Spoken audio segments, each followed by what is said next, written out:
সামনে হয়তো এক জুমা আমরা পেতেও পারি, নাও পেতে পারি। হতে পারে আজকে এই জুমা এই মাহে রমজানের জন্য শেষ জুমা।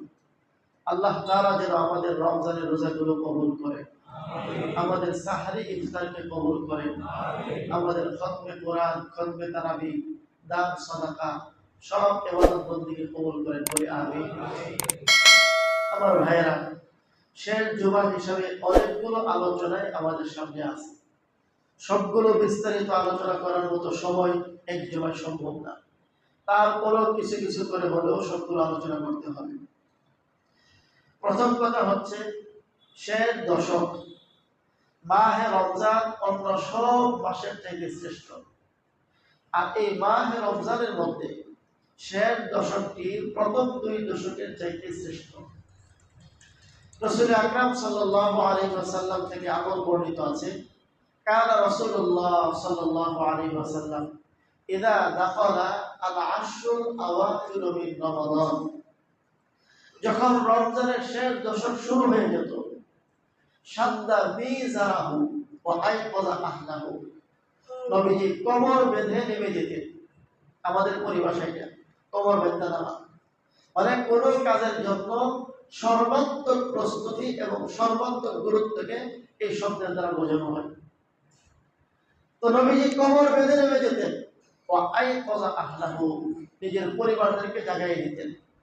অর্থাৎ প্রথম দশক দ্বিতীয় দশকে নবীজি ইবাদত বন্দেগীর ক্ষেত্রে যতটুকু গুরুত্ব দিতেন, শেষ দশক শুরু হলে গুরুত্বের পরিমাণ আরো অনেক গুণ বেড়ে যেত। এবং এই হাদিস থেকে বোঝা যায় নবীজি নিজেও ইবাদত বন্দেগীর প্রতি যত্নবান থাকতেন, পাশাপাশি পরিবারস্থ লোকদেরকে গুরুত্বের জন্য তাদেরকেও রাত্রেবেলা জাগিয়ে দিতেন। অথচ তার কোনো গুনাহ ছিল না, তার জন্য জান্নাত বাধ্যতামূলক, বরং তার সুপারিশ ছাড়া কোন উম্মত, কোন সাহাবী কেউ জান্নাতে যেতে পারবে না নবীর অনুমতি ছাড়া। সেই নবীজি প্রথম দশক দ্বিতীয় দশকের পর যখন তৃতীয় দশক শুরু হতো, তখন সবকিছু ফেলে ইবাদত বন্দেগীর মধ্যে মনোযোগ দিতেন।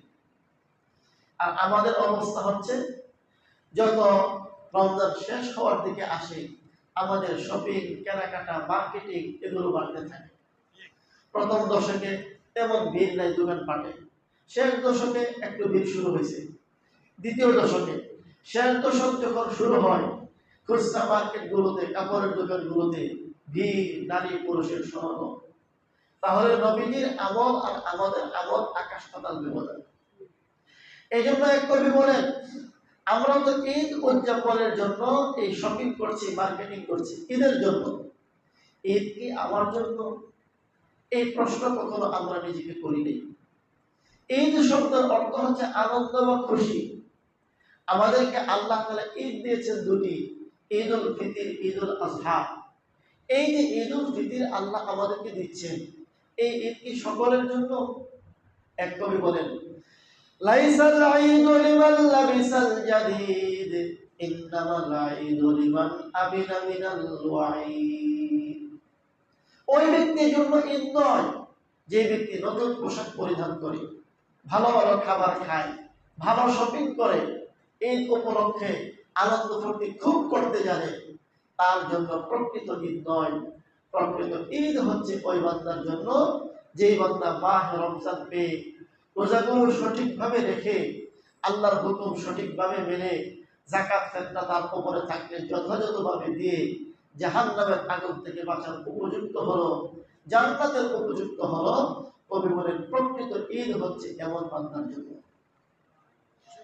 এ কারণে ঈদের মাঠে যে খুতবা দেওয়া হয়, সেই খুতবার মধ্যে আলোচনা করা হয় আল্লাহ রাব্বুল আলামিন ঈদের দিন ফেরেশতাদের সামনে গর্ব করতে থাকে, ও আমার ফেরেশতারা, দেখো তো আমার বান্দা বান্দীরা, তারা এক মাস রোজা রাখার পর আল্লাহু আকবারের ধ্বনি দিতে দিতে ঈদগাহে চলে এসেছে। মা জাযাউ আজীরিন ওয়াফা আমালা, যে শ্রমিক তার শ্রম ঠিক মতো দিয়ে থাকে, তার বিনিময় কি হতে পারে? ফেরেশতারা বলে, আল্লাহ জাযাউহু আইয়ুফা আজরুহু, তার পারিশ্রমিক তাকে বুঝিয়ে দেওয়া, এটাই হচ্ছে যথাযথ মালিকের কাজ।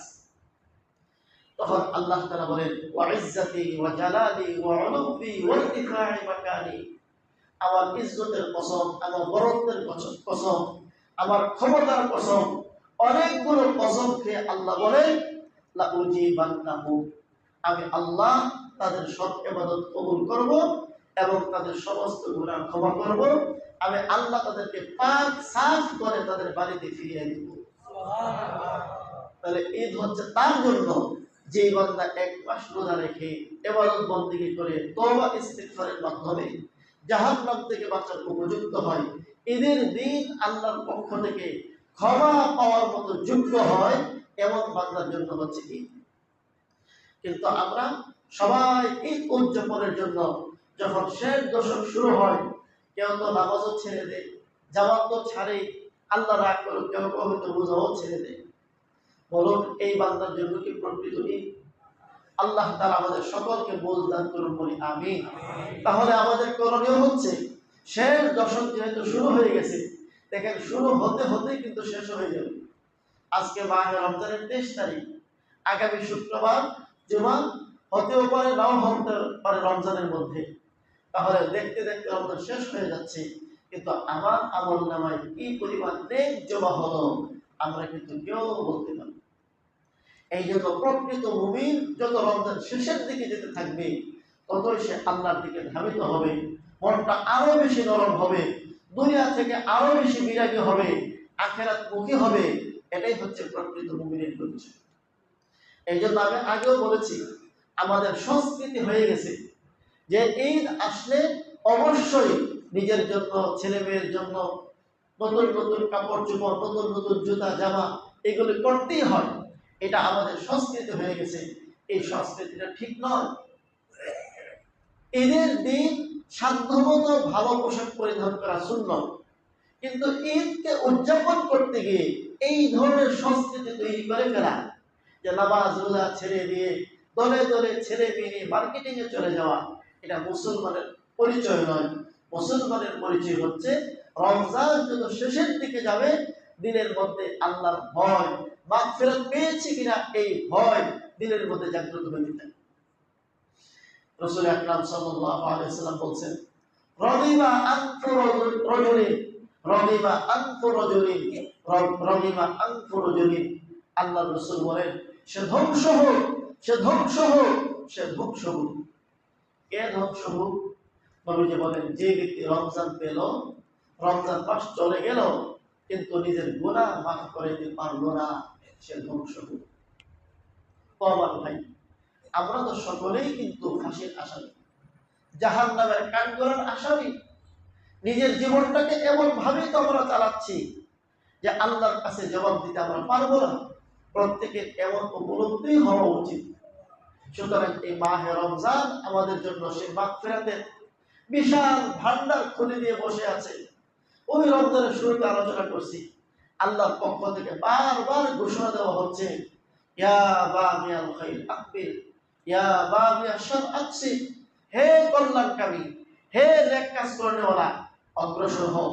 হে পাপিষ্ঠ, পাপিষ্ঠ, থেমে যাও, আর অগ্রসর হও না।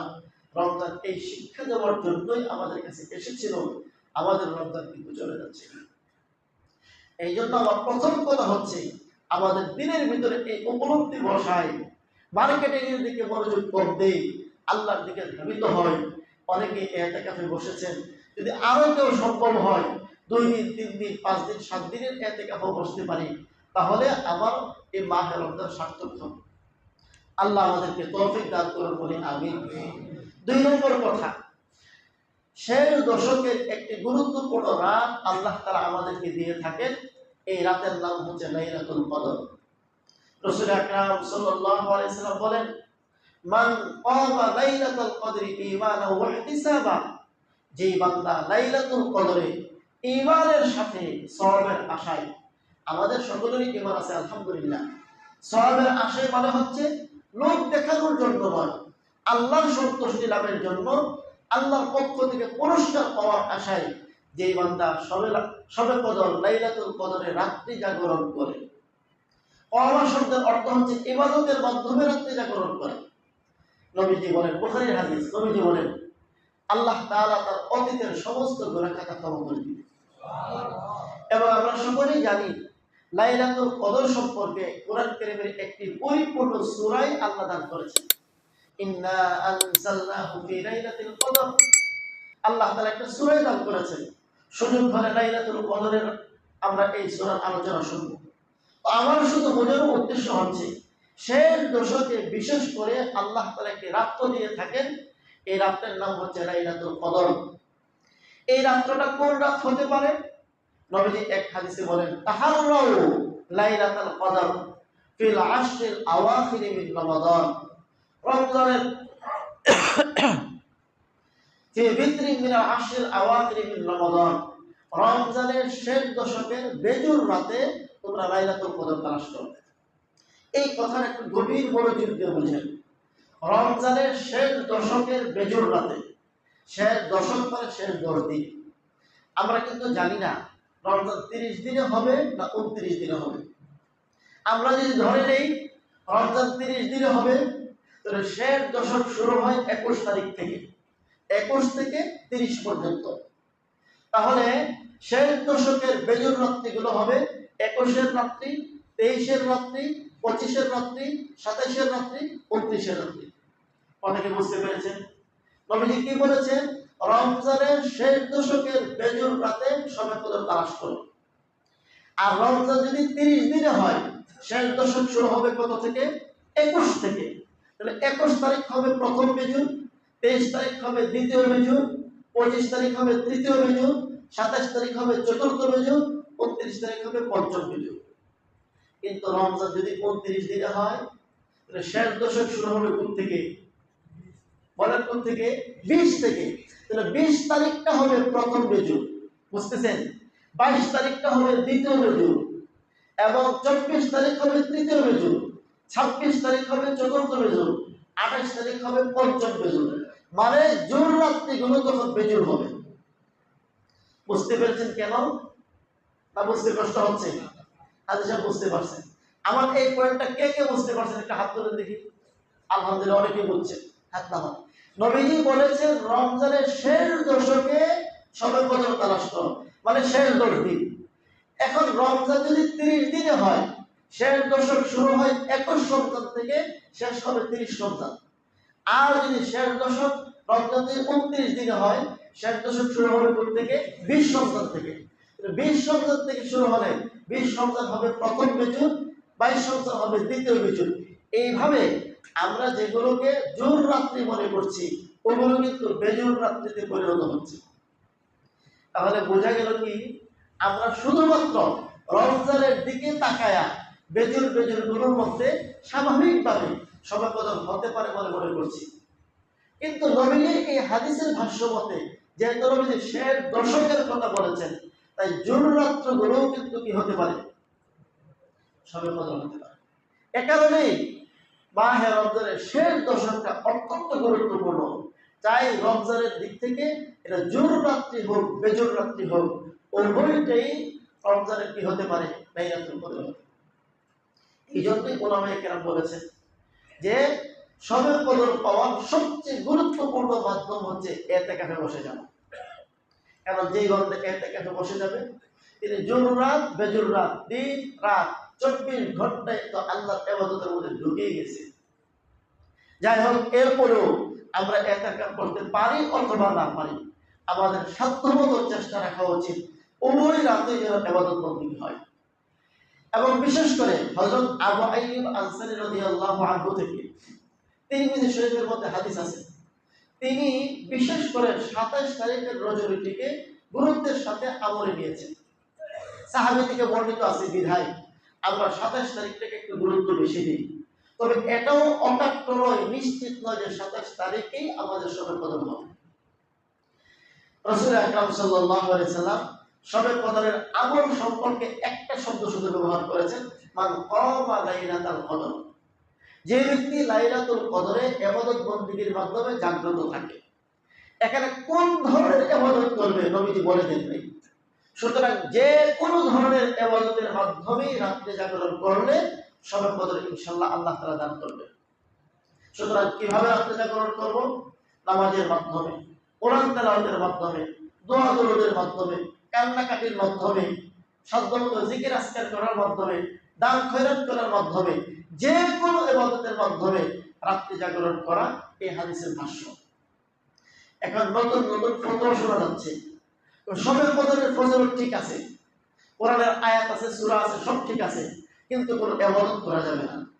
আশ্চর্য কথা, ফজিলত ঠিক থাকলে ইবাদত না করলে ফজিলত পাবেন কিভাবে? কারণ মার্কেটে মাল আছে, বিক্রি হচ্ছে, কিন্তু আপনি কিনতে পারবেন না, এমন হয়ে গেল বিষয়টা। এই জন্য এগুলো হাস্যকর ফতোয়া। সবে কদর ঠিক আছে মানে, কারণ কোরআনে আছে, হাদিসে আছে, কিন্তু কোনো ইবাদত করা লাগবে না। কোরআন পড়লে বেদাত হবে, নামাজ পড়লে বেদাত হবে। আশ্চর্য কথা। এই সকল ফতোয়ার মাধ্যমে মানুষকে ইবাদত থেকে, আমল থেকে বঞ্চিত করা হচ্ছে। এজন্য আমাদের সকলের সতর্ক হওয়া উচিত। নবীজির হাদিস থেকে এতটুকু বোঝা যায়, নবীজি বিশেষ কোনো আমলকে ঠিক করে দেননি। সুতরাং বিশেষ কোনো আমলকে ঠিক করে নিলে বেদাত হবে। সেটা হচ্ছে এই, কেউ যদি মনে করেন যে সবে কদরে অন্তত 6 রাকাত, 8 রাকাত, 10 রাকাত নফল নামাজ পড়তেই হবে, এমন এমন সূরা দ্বারা পড়তে হবে, এই যে তো ঠিক করে নিলে এটা বেদাত হবে। কিন্তু অস্পষ্ট, আপনার যত মনে চাই তত পড়েন, যেই সূরা দিয়ে বলেছে সেই সূরা দিয়ে পড়েন, যে ইবাদত করতে বলেছে সে ইবাদত করেন। এটা নিঃসন্দেহে সুন্নাত এবং নবীজির হাদিস দ্বারা সমর্থিত। এটাকে বেদাত বলাটা মারাত্মক পর্যায়ের গুমরাহি। আশা করি বিষয়টা বুঝতে পেরেছেন। সুতরাং বলুন তো, সবে কদরের নামাজ কয় রাকাত? 4 রাকাত, 2 রাকাত, 8 রাকাত, না আপনার যত রাকাত সম্ভব তত রাকাত? হ্যাঁ, এটা বুঝতে পেরেছি। তাহলে ইবাদত নাই বলাটা গুমরাহি, পাশাপাশি ইবাদতকে নির্দিষ্ট করে নেওয়া, এমন নামাজই পড়তে হবে, এটাও গুমরাহি। আল্লাহ তাআলা আমাদের সকলকে বুঝ দান করেন, বলি আমিন। গেল দুটি কথা। 3 নম্বর আমাদের সামনে গুরুত্বপূর্ণ একটি আমল, এর নাম হচ্ছে সাদাকাতুল ফিতর, যেটাকে আমরা বলে থাকি ফিতরা। আলী ইবনে আব্বাস রাদিয়াল্লাহু তাআলা আনহু ফারাদা রাসূলুল্লাহ সাল্লাল্লাহু আলাইহি ওয়াসাল্লাম যাকাতাল ফিতরি তুহরাতাল লিস-সাইমি মিনাল লাগবি ওয়ার রাফাস ওয়া তু'মাতাল লিল মাসাকিন। হযরত আব্দুল্লাহ ইবনে আব্বাস রাদিয়াল্লাহু আনহু বলেন, রাসূলুল্লাহ সাল্লাল্লাহু আলাইহি ওয়াসাল্লাম এই উম্মতের সামর্থ্যবান ব্যক্তির উপরে ফিতরা দেওয়াকে ফরজ করে দিয়েছেন 2টা কারণে। 1 নম্বর কারণ হচ্ছে তুহরাতাল লিস-সাইম মিনাল লাগবি ওয়ার রাফাস। ভাই, আমরা শুরুতে যে বলছি, আমরা তো রোজা রাখতেছি, কিন্তু আমাদের এই রোজাটাকে আল্লাহ তাআলার কাছে উপযুক্ত, গ্রহণ করার মতো, গ্রহণযোগ্য হওয়ার মতো উপযুক্ত হচ্ছে, এই দাবি আমরা করতে পারি? আমিও করতে পারি না, আশা করি আপনারাও করেন না। এই যে আমাদের ইবাদতটা আল্লাহর কাছে উপযুক্ত হওয়ার মতো দাবি করতে পারতেছি না, ভুলভ্রান্তি হয়ে যাচ্ছে, এই ভুলভ্রান্তিগুলো মাফ করার কিছু নয়। আল্লামা বদরুদ্দিন আইনি রাহমাতুল্লাহ আলাইহি বলেন, নামাজের মধ্যে যেমন ভুল হয়ে গেলে সেজদা সাহু দিতে হয়, রোজার মধ্যেও ভুল হয়, এই ভুলের সেজদা সাহুর নাম হচ্ছে ফিতরা আদায় করা। অর্থাৎ নবীজি বলেন, যে মুমিন বান্দা রোজা রাখতে গিয়া কিছু আজে বাজে কথা বলে ফেলে, জেনে না জেনে, অনেক সময় কিছু কথা, কিছু কাজ, কিছু মাকরুহ, কিছু গর্হিত অন্যায় মানুষের জানতে অজান্তে হয়েই যায়। আর এই কারণে যদি বান্দা রোজাটা আল্লাহর কাছে কবুল না হয়, তাই নবীজি বলেন, এটা কি করা? সেজদা সাহু। রোজার মধ্যে সেজদা সাহু হচ্ছে ফিতরা আদায় করা। বলুন তো, এই ফিতরার মাধ্যমে গরিবের বেশি না আপনার, আমার বেশি না? আমি যে ধনী মানুষ, আমি যে ফিতরা আদায় করছি, আমার 200 টাকা, 400 টাকা, 500 টাকা, 1000 টাকা আমি গরিবকে দিয়ে দিলাম, আর এর বিনিময়ে আমার 1 মাসের রোজা আল্লাহ তাআলা ধুয়ে মুছে পাক সাফ করে তিনি কবুল করে নিচ্ছেন। লাভ আমার বেশি না তার বেশি? আমার লাভের জন্য আল্লাহ রাসূল সাল্লাল্লাহু আলাইহি ওয়াসাল্লাম বলেন, ও আমার উম্মত, তুমি সচ্ছল, তুমি ধনী, তুমি তোমার পক্ষ থেকে, তোমার সন্তানের পক্ষ থেকে ফিতরা আদায় করো, তাহলে আমি আল্লাহ তোমার রোজার ভুল ভ্রান্তি ক্ষমা করে দিয়ে কবুল করে দেব। তুহরাতাল লিস-সাইম মিনাল লাগবি ওয়ার রাফাস ওয়া তু'মাতাল লিল মাসাকিন। এবং এই ফিতরার ওসিলায় আমাদের আশপাশে, আমাদের আপনজন যারা গরিব মানুষ আছে, ঈদের দিন অন্তত 1 বেলা হলেও খাবারের ব্যবস্থা হয়। তাহলে আমরা বুঝলাম ফিতরা কেন ধার্য করা হলো। এটার মূল উদ্দেশ্য হচ্ছে রোজাদার বান্দার রোজার ভুল ভ্রান্তিগুলো মাফ করে, পাক সাফ করে আল্লাহর দরবারে উপযুক্ত হয়ে কবুল হওয়ার মতো গ্যারান্টি যেন পেয়ে যায়, এই জন্য আল্লাহ তাআলা এই ফিতরা দিয়েছে। তবে মনে রাখতে হবে প্রত্যেক ইবাদতের মধ্যে গুরুত্বপূর্ণ শর্ত হচ্ছে প্রতিটি কাজ একজনের সন্তুষ্টির জন্য করতে হবে, তিনি হচ্ছেন আল্লাহ। ফিতরা সম্পর্কে 2 নম্বর কথা, ফিতরা কার উপরে ওয়াজিব। ফিতরা ওয়াজিব হওয়ার জন্য প্রথম শর্ত হচ্ছে মুসলিম হওয়া।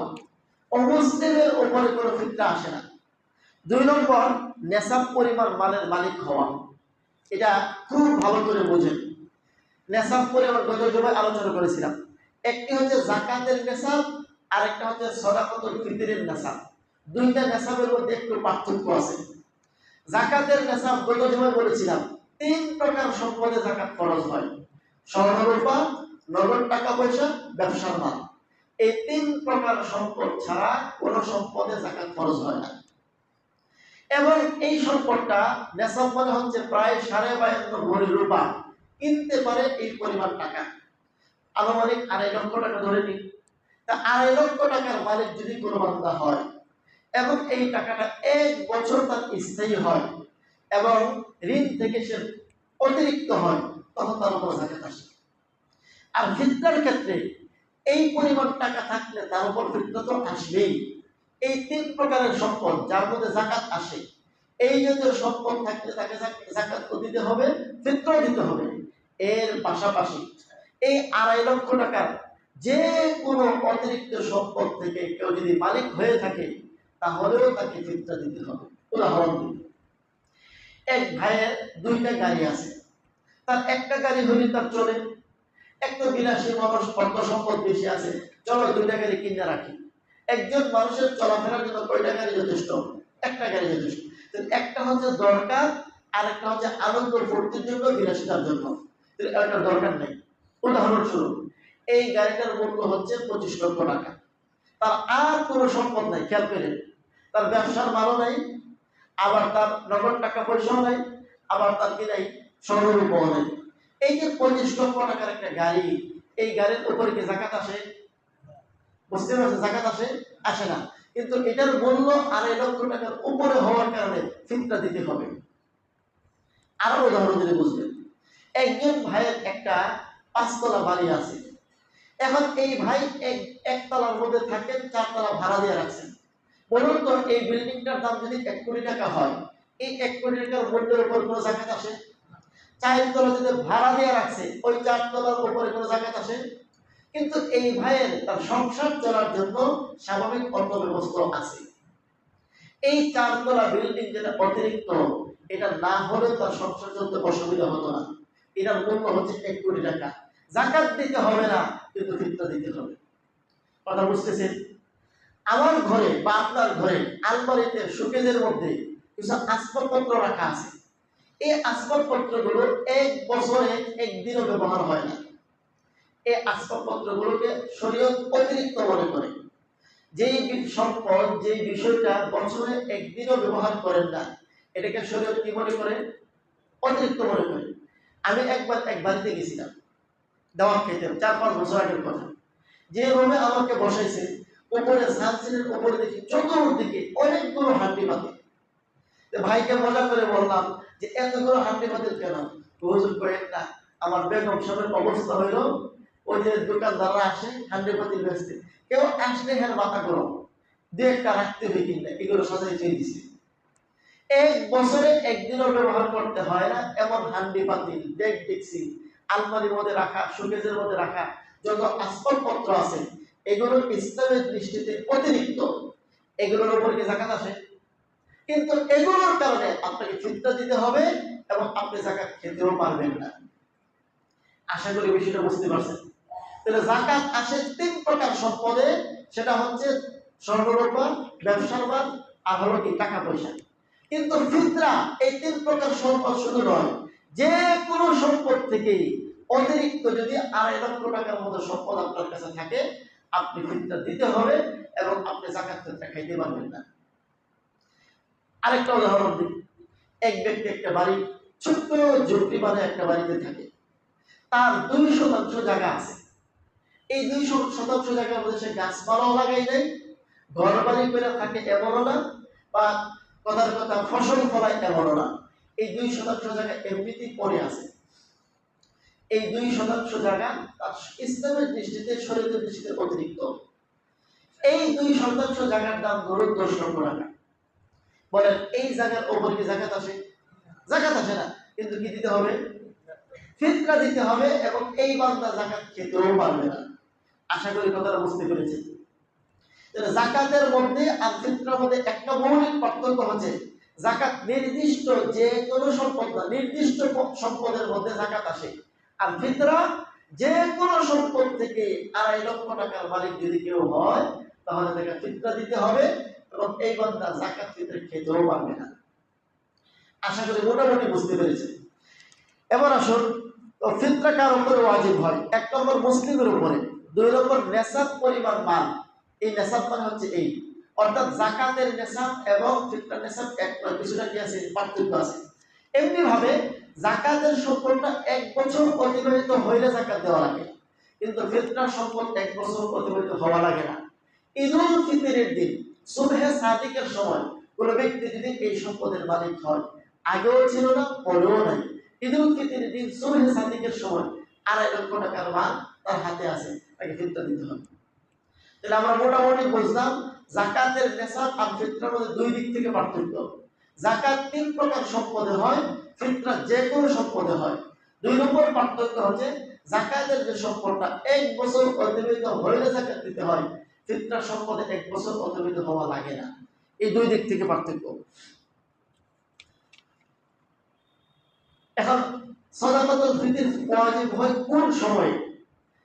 সাদাকাতুল ফিতর ওয়াজিব হয় ঈদুল ফিতরের দিন সুবহে সাদিকের সময়। আমি একটা উদাহরণ দিয়ে বুঝবেন। যোহরের নামাজ ফরজ হয় কখন? আসরের নামাজ ফরজ হয় কখন? মাগরিবের নামাজ ফরজ হয় কখন? এশার নামাজ ফরজ হয় কখন? একটা সময় আছে না নাই? যেমন উদাহরণস্বরূপ, যোহরের নামাজের সময়টা শুরু হয় 12টা থেকে। এর অর্থ হলো 12টা বাজে আপনার উপর যোহর নামাজ ফরজ হয়। এর আগে কিন্তু ফরজ না। ধরেন 11:30, এখনো যোহরের সময় হয়নি। সময় না হওয়ার কারণে আপনার উপর যোহর কি নয়? ফরজ নয়। এখন আমাদের নতুন নতুন ফতোয়া আছে ইন্টারনেটে। তুই সফরে যাবি, আসর নামাজ যোহর নামাজ দুটো নামাজ যোহরের সময় কইরা ফেলা, বাড়িতে কইরা না। এগুলো ভুল ফতোয়া। কোরআন কারীমের মধ্যে আল্লাহ বলেছেন, ইন্নাস সালাতা কানাত আলাল মুমিনিনা কিতাবান মাওকুতা। 5 ওয়াক্ত নামাজ মুমিনের জন্য তার নির্দিষ্ট সময়ে ফরজ। সময়ের আগে পড়া কোনো অবস্থাতে জায়েজ নেই। সময়ের পরে পড়লে ক্ষেত্র বিশেষে কাজা হয়, আগে পড়ার কোনো সুযোগ নেই। যোহরের নামাজ পড়েছেন আসরের সময়, না কাজা হবে। কিন্তু আসরের নামাজ পড়ে ফেলেছেন যোহরের নামাজের সময়, এই নামাজ ছয় হওয়ার কোনো কি নাই, সিস্টেম নেই। এই জন্য এই জাতীয় ফতোয়া থেকে বেঁচে থাকতে হবে। আল্লাহ আমাদেরকে বুঝদান করুন, বলি আমিন। তো বলেছিলাম, তো যোহরের নামাজের যেমন একটা সময় আছে, ওই সময়টাই আপনার উপরে যোহর নামাজ ফরজ হয়। ঠিক তেমনি ভাবে সাদাকাতুল ফিতর ওয়াজিব হওয়ার একটা সময় আছে। এই সময়টা কোনটা? এই সময়টা হচ্ছে ঈদের দিন সুবহে সাদিকের সময়। উদাহরণ দিই, সামনে ধরুন আগামী শুক্রবারে ঈদ হবে। শুক্রবারের আগের যে রাতটা সুবহে সাদিক, সুবহে সাদিক কোন সময়টাকে বলে? মসজিদ থেকে মুয়াজ্জিন ঘোষণা দেয় সেহরি খাওয়ার টাইম শেষ, আর খাইয়েন না, খাইলে রোজা হবে না। যেই সময়টা ঘোষণা দেওয়া হচ্ছে ওই সময়টা হচ্ছে সুবহে সাদিক। তাহলে শুক্রবারে যদি ঈদ হয়, শুক্রবারের আগের যে রাতটা সুবহে সাদিকের সময় যে ব্যক্তির কাছে 2.5 লক্ষ টাকার সম্পদ থাকবে, তার উপরে ফিতরা কি হবে? ওয়াজিব হবে। কোন ব্যক্তি যদি এর আগে আগেই মারা যায়, উদাহরণস্বরূপ ওই সুবহে সাদিক হবে কথা কথা 5:10, একটা লোক মারা গেছে 4টা বাজে, সে কোটি কোটি টাকার মালিক, তার ফিতরা দেওয়া লাগবে না। কেন? সময় পাই নাই। কেন? সময় হয়নি। একজন লোক মারা গেছে 5:10 সুবহে সাদিক হয়, এই 5:10 একটু পরেই মারা গেছে, তাহলে তার উপর কি হবে? ফিতরা হবে। একটা বাচ্চা জন্মগ্রহণ করেছে কখন? সুবহে সাদিক হওয়ার একটু আগে, তাহলে তার উপর কি হবে? ফিতরা হবে। সুবহে সাদিক হওয়ার একটু পরে বাচ্চা জন্মগ্রহণ করেছে, তার উপর কি নেই? ফিতরা নেয়। জোবে সাদিক যখন হয় ঈদের দিন, ওই সময়ে যারা সচ্ছল তার উপরে কি হয়? ফিতরা হয়। আশা করি বুঝতে পেরেছেন। রাসূল আকরাম সাল্লাল্লাহু আলাইহি ওয়াসাল্লাম তার সাহাবীদেরকে হুকুম দিতেন যে তোমরা ঈদগাহে যাওয়ার আগে আগে ফিতরা আদায় করো। ঈদগাহে যাওয়ার আগে আগে ফিতরা আদায় করো। কোন কোন সাহাবী থেকে আমল পাওয়া যায় যে রমজানের শেষের দিকে ঈদের একদিন বা 2 দিন আগেও তারা ফিতরা আদায় করতেন। অতএব একেবারে বেশি আগ থেকে ফিতরা আদায় করা উচিত নয়। ঈদগাহে যাওয়ার আগে অন্তত রমজানের শেষ দিকে 28 তারিখ 29 তারিখ ওই সময়ের টাইমগুলোতে ফিতরা আদায় করা, এটা হচ্ছে সর্বোত্তম পদ্ধতি। হাদিস শরীফের মধ্যে রাসূল আকরাম সাল্লাল্লাহু আলাইহি ওয়াসাল্লাম থেকে বর্ণিত আছে, নবীজির জমানায় 5 প্রকার খাদ্য দ্রব্য দিয়ে ফিতরা দেওয়া হতো। 1 নম্বর, খুব ভালো করে পয়েন্টটা বুঝতে হবে। 1 নম্বর গম, 1 নম্বর সবাই আমার সাথে বলে, 1 নম্বর গম, 2 নম্বর জব, বলেন 2 নম্বর জব, 3 নম্বর কিশমিশ, 3 নম্বর, 4 নম্বর খেজুর, 4 নম্বর, 5 নম্বর পনির। তাহলে গম, জব, কিশমিশ, খেজুর, পনির, কয়টা হলো? 5টা। এর মধ্যে গম হচ্ছে 1 কেজি 635 গ্রাম। গম কত? 1 কেজি 635 গ্রাম। আর বাকি 4টা হচ্ছে 3 কেজি 270 গ্রাম। বাকিটা কত? 3 কেজি 270 গ্রাম। সহজে বোঝার জন্য প্রথমটা হচ্ছে 2.5 পরেরটা হচ্ছে কি 2.5 ইয়া 3.5 বা 3.5। 2.5 অথবা কি 3.5, সহজে বোঝার জন্য আমরা এটাই বলি। গম বা আটার ব্যাপারে নবীজির হাদিস হচ্ছে 2.5 গম বা আটা, আর পনির, খেজুর, কিশমিশ আর হলো জব, ওগুলোর ক্ষেত্রে প্রায় 3.5। এবার একটা আমরা হিসাব মিলাই। আমাদের দেশে আটা বা গমের মূল্য হচ্ছে 60 থেকে 70 টাকা প্রায়। সেই হিসাবে 2.5 আটার দাম কত হয়? 100 থেকে 110 টাকার মতো। এ কারণে ইসলামিক ফাউন্ডেশন থেকে সর্বনিম্ন ফিতরা ধার্য করা হয়েছে কত? 110 টাকা। এটা একটা ধরেন। এবার বাকিগুলোর মধ্যে আসে জব, জবের কেজি প্রায় 100 টাকা। সেই হিসেবে 3.5 জবের দাম কত হবে? 350 টাকা। কিশমিশ কমপক্ষে 6 থেকে 700 টাকা কেজি। যদি 6 থেকে 700 টাকা কেজি হয়, 3.5 কেজি কিশমিশের দাম কত হবে? 2 থেকে 2100 টাকা, 2100 টাকা। এরপরে আছে খেজুর। মিডিয়াম খেজুর যদি হয় 800 থেকে 900 টাকা কেজি। মিডিয়াম মধ্যম ধরনের খেজুর তো 150-200 টাকা করে শুরু করে 2000, 3000, 5000 টাকা কেজি খেজুর হবে। অন্তত আমরা মিডিয়াম ধরে নিই 800 টাকা কেজি। তাহলে দাম কত হচ্ছে? 3-24 আর 400, কত? 2800 টাকা। পনিরও প্রায় 600-700 টাকা কেজি। তাহলে গমের হিসাব করলে ফিতরা আসে 110 টাকা। খেজুরের হিসাব করলে ফিতরা আসে প্রায় 2800 টাকা। এই জন্য ইসলামিক ফাউন্ডেশন থেকে সর্বনিম্ন ফিতরা ধার্য করা হয়েছে 110 টাকা, সর্বোচ্চ ফিতরা ধার্য করা হয়েছে 2800 টাকা। এটা হয়তো আপনারা কেউ জেনেছেন, কিন্তু রহস্যটা বুঝেন নাই। এখন রহস্যটা বুঝছেন। এখন প্রশ্ন, হুজুর নিচের এত কম, উপরের তত বেশি, এমন কেন? আর আমাদের সমাজে প্রচলন হচ্ছে হুজুর ফিতরা কত? আমরা তো 110 টাকা। এখন সবাই 110 টাকা। এমন হওয়ার মূল কারণ হচ্ছে ফিতরা দেওয়া হয়েছে সচ্ছল ব্যক্তির উপর। সকলের সচ্ছলতা এক রকমের না। কেউ আছে 2-3 লক্ষ 4-5 লক্ষ টাকার মালিক, কেউ আছে 40-50 লক্ষ টাকার মালিক, কেউ আছে 70-80 লক্ষ টাকার মালিক, কেউ আছে 1-2 কোটি টাকার মালিক, কেউ আছে 5-10 কোটি টাকার মালিক, কেউ আছে 50 কোটি টাকার মালিক, কেউ আছে 100 কোটি টাকার মালিক, কেউ আছে কোটি কোটি কোটি কোটি টাকার মালিক, বিলিয়ন ট্রিলিয়ন হিসাব নাই এত টাকার মালিক। বলেন সকলের সচ্ছলতা সমান? সকলের সচ্ছলতা যেমন সমান নয়, এ কারণেই আল্লাহ রাসূল সাল্লাল্লাহু আলাইহি ওয়াসাল্লাম এমন ভাবে ফিতরা ধার্য করেছেন যে যেই পরিমাণ সচ্ছল সে ফিতরার ক্ষেত্রে ওই মানদণ্ডকে গ্রহণ করবে। তাহলে আমাদের দেশে যারা হাজার হাজার কোটি টাকার মালিক, তারাও কি 110 টাকা করে ফিতরা দিতে হবে? হবে না। আমি শুরুতেই বলেছি ফিতরাটা কিসের জন্য? আল্লাহ তাআলা যে আমার উপর রমজান রোজা ফরজ করেছিলেন, এই ফরজ রোজা আদায় করতে গিয়ে আমাদের ভুল ভ্রান্তিগুলো হয়ে গিয়েছে, টুকটাক এই ভুল ভ্রান্তিগুলো মাফ করে এই রোজাটা যেন আল্লাহর কাছে গ্রহণযোগ্য হয়, এই জন্য ফিতরা।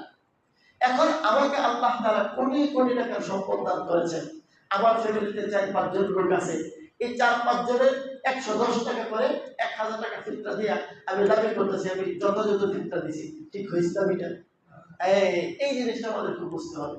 যাকে আল্লাহ যেই পরিমাণ সামর্থ্য দিয়েছেন তিনি তার সামর্থ্য অনুযায়ী ফিতরা আদায় করবেন, তাহলে ইনশাআল্লাহ আল্লাহর কাছে গ্রহণযোগ্য হবে। আমার বিবেককে আমি প্রশ্ন করি, আল্লাহ যদি আমাকে এই সমাজের মধ্যে সর্বোচ্চ ধনীর কাতারে রেখে থাকেন, তাহলে আমি আদায় করব 3000 টাকা হিসেবে ফিতরা। সম্ভব হলে সর্বোচ্চ খেজুর রেট ধরবো, সর্বোচ্চ খেজুর রেট ধরে 2000 টাকা কেজি, তাহলে 6000-7000 টাকা ফিতরা হবে। আমি আমার 7 জন সদস্য আমার ফ্যামিলিতে আমি যে 7000 টাকা করে ফিতরা আদায় করি, কত টাকা হয়? 50,000 টাকা হয় সর্বোচ্চ। আমার যদি হাজার হাজার কোটি টাকা থেকে থাকে, এর মধ্যে 50,000 টাকা গরিব মানুষকে ঈদ উপলক্ষে দিলাম, ফিতরা আদায় করলাম, এটা খুব বেশি হয়ে গেল। কিন্তু আমাদের বিবেক কাজ করে না, আমরা মনে করি সবার ফিতরা সমান, ওদের ফিতরা কত টাকা? 110 টাকা, বাস ঠিক আছে। সবার জন্য ঠিক নয়। আল্লাহ আমাদের সকলকে বুঝদার করুন, বলি আমিন। এবার কয়েকটি মাসআলা বলে আমি শেষ করবো ইনশাআল্লাহ। এই মাসআলাগুলো আমাদের খুব প্রয়োজন। যাকাত এবং ফিতরা কোন গরিব মানুষকে দিতে গিয়ে যেই গরিব মানুষকে দিচ্ছেন, কথার কথা তার কাছে আপনি টাকা পাওনা আছে, এখন এই টাকা মাফ করে দিলে যাকাত বা ফিতরা হিসাবে আদায় হবে কিনা প্রশ্ন করছেন। একজন গরিব মানুষ, তার কাছে আপনি 5000 টাকা পান, এখন সে টাকা দিতে পারে না, আপনি মনে মনে নিয়ত করে দিয়েছেন যা টাকা দেওয়া লাগতো করে যাকাত হিসাবে দিয়ে দিলাম, এইভাবে নিয়ত করলে যাকাত আদায় হবে না। কি করতে হবে? তাকে আপনি বলবেন ভাই তোমার কাছে 5000 টাকা পাওনা আছে, আমার টাকাটা দেবো। সে ভাই আমি দিব করতে টাকা পয়সা নেই। তাহলে তোমার কাছে টাকা থাকলে দিবা, তো ঘর টাকা থাকলে দিয়ে দিন। তখন আপনি আপনার পক্ষ থেকে 5000 টাকা যাকাত বাবদ তাকে দিন। এখন আপনি কি দিলেন? তারে যাকাত দিয়েছেন, সে টাকার মালিক হয়েছে কিনা? মালিক হওয়ার পরে তাকে এবার বলবেন এখন তোমার কাছে টাকা আছে, আমাদের পরিশোধ করো। সে আপনাকে টাকা ফেরত দিয়ে দিবে। এখন আপনাকে যেটা দিল সে কি যাকাত দিয়েছে না ঋণ পরিশোধ করছে? আপনি তাকে যেটা দিলেন সেটা কি ছিল? যাকাত। বাস এই পদ্ধতিতে করতে হবে। 2 নম্বর মাসআলা, যাকাত এবং ফিতরা যাকে দিচ্ছেন তাকে যাকাত ফিতরার কথা বলে দিতে হবে না, বরং ক্ষেত্র বিশেষে না বলে দেওয়াটা উত্তম। আপনার আপন ভাই, আপনার ফুফু, আপনার খালা, অথবা আপনার জানামতে করে একটা শ্রদ্ধাভাজন আলেমী দিন, এখন তাকে যদি আপনি বলেন আমি তোমার যাকাতের টাকা দিলাম, তার মনটা ছোট হবে, নিজের মধ্যে একটা অস্বস্তির ভাব কাজ করতে থাকবে, আহা আমার যাকাত খাওয়া লাগতেছে শেষ পর্যন্ত। এমন ব্যক্তিকে যাকাতের কথা না বলে দেওয়া উত্তম। আপনি তাকে এইভাবে বলতে পারেন ভাই বা বন্ধু বা ফুফু তোমাকে আমি ঈদ হিসেবে দিলাম, তুমি এটা খরচ করো ঈদের মধ্যে। আপনার মনে নিয়ত থাকবে যাকাত, কিন্তু তাকে বলছেন ঈদ উপহার। এভাবে বলে যাকাত দেওয়া উত্তম, যাকাতের টাকা না বলে দেওয়া। 3 নম্বর মাসআলা, কোন অমুসলিমকে যাকাত ফিতরার টাকা দেওয়া জায়েজ নেই। যাকাত এবং ফিতরা ফরজ হয় মুসলমানের সম্পদে, এবং দ্বিতীয় হবে কাকে? হ্যাঁ, অমুসলিমকে অন্য খান থেকে সহযোগিতা করা জায়েজ আছে। আপনার আশপাশের কোনো হিন্দু খ্রিস্টান, সে বিবাহে দিতে পারতেছে না, অথবা আপনার সে বিপদগ্রস্ত অসুস্থ, আপনি চিন্তা করলেন আমার যাকাত থেকে তাকে 5000 টাকা দিয়ে দিই, জায়েজ হবে না। হ্যাঁ, সাধারণ দান থেকে তাকে সহযোগিতা করে সওয়াব হবে। 4 নম্বর মাসআলা, জনকল্যাণমূলক কাজে যেই জিনিসটা ধনী গরিব সকলে ব্যবহার করে এমন জায়গায় যাকাত দেওয়া যাবে না। গতকাল সৌদি আরব থেকে আমাকে একজন মেসেজ দিয়েছে, আমাদের সৌদি আরবে অনেক শিল্পপতিরা রমজান মাসে ইফতার করায় মসজিদে, তো তারা মনে করে যে যাকাতের টাকা থেকে ইফতার করাই দিতেছে। ওই ইফতার কিন্তু ধনী গরিব সকলকে দিয়েছে। বলে যাকাতের টাকা থেকে যদি, এটা ওখানে মাসটা শুধু না, আমাদের এই মসজিদেও যদি কোনো ভাই ইফতার করান আর মনে মনে নিয়ত করেন যে আমি যাকাতের টাকা থেকে ইফতার করাচ্ছি, আপনার যাকাত আদায় হবে না। যারা ইফতার করতেছে তাদের ইফতার করা হালাল, তাদের ইফতার হয়ে যাবে। আর আপনি সওয়াব পাবেন ইফতার করানো, আপনার যাকাত কিন্তু কি হচ্ছে না? আদায় হচ্ছে না। কারণ এই ইফতার কি শুধু গরিব খেতেছে না সবাই খেতেছে? সবাই খেতেছে, মনে রাখতে হবে। 5 নম্বর মাসআলা, আপনার অফিসে কিছু কর্মচারী আছে, আপনার মিল ফ্যাক্টরিতে যে কর্মচারীরা আছে, আপনি তাদেরকে ঈদের বোনাস দিয়ে দিলেন যাকাতের টাকা থেকে, জায়েজ হবে না। বোনাস হচ্ছে এটা পারিশ্রমিক, মূলত যে 12 মাস কাজ করে তাকে ঈদের বোনাস দেওয়া হয়। বোনাসটি কিসের বিনিময়ে হয়? তার পরিশ্রমের বিনিময়ে হয়, বেতন এবং বোনাস। যে পরিশ্রমের বিনিময়ে যেটা পাবে সেখানে আপনি যাকাত দিলে যাকাত আদায় হবে না। যাকাত সম্পূর্ণ পারিশ্রমিক বা পরিশ্রমের বিনিময় ছাড়া দিতে হবে। এই জন্য অধীনস্থ কর্মচারীদেরকে বেতন এবং ভাতার ক্ষেত্রে যাকাতের টাকা দিয়ে বেতন ভাতা দিলে যাকাত কি হবে না? আদায় হবে না।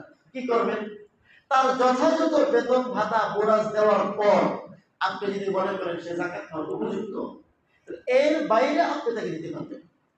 কিন্তু বেতন বোনাসের ভিতরে যাকাতের টাকা থেকে যাকাত দিলে যাকাত কি হবে না? আদায় হবে না। অনেকে বিকাশে যাকাত টাকা পাঠাই দেন। ওই আপনার এক গরিব ফুফু থাকে, আপনজন থাকে চট্টগ্রাম, আপনি এখান থেকে 5,000 টাকা পাঠাই দিয়েছেন, পাঠাইছেন 5,000 টাকায়। বলেন তো তিনি কি 5,000 টাকা পাবেন না 100 টাকা কম পাবেন? এই 100 টাকা কে দিবে? যিনি টাকা দিবেন যাকাত দাতা, তিনি বিকাশের খরচ বহন করবেন। অর্থাৎ গরিবের কাছে যতটুকু পৌঁছবে এতটুকু যাকাত আদায় হবে। বুঝতে পেরেছেন?